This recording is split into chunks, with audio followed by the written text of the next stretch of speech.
আজ বিশ্ব মাতৃ দিবসে সকল মায়েদের প্রণাম জানাই। কবি শামসুর রহমানের কখনো আমার মাকে কবিতাটি আমার মাকে নিবেদন করছি। কখনো আমার মাকে কোনো গান গাইতে শুনিনি। সেই কবে শিশু রাতে আমাকে ঘুম পাড়ানিয়া গান দিয়ে ঘুম পাড়িয়েছেন কিনা আজ মনেও পড়ে। যখন তার শরীরে বসন্তের সম্ভার আসেনি, যখন ছিলেন তিনি ঝড়ে আম কুড়োনো বয়সের কাছাকাছি, হয়তো তখনও কোনো গান লতিয়ে ওঠেনি মিরে মিরে দুপুরে সন্ধ্যায়, পাছে গুরুজনদের কানে যায়। এবং স্বামীর সংসারে এসেও মা আমার নিশ্চুপ ছিলেন, বড় বেশি নেপথ্য চালিয়ে। যতদূর জানা আছে টক পাখি খেয়াল তাকে করেনি দখল কোনো দিন।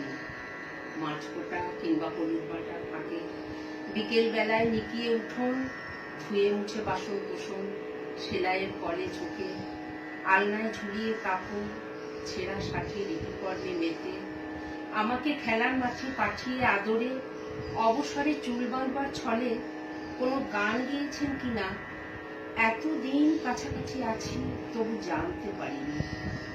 যেন তিনি সব গান দুঃখ জাগানিয়া কোনো কাঠের সিন্ধুকে বন্ধ করে রেখেছেন আজীবন।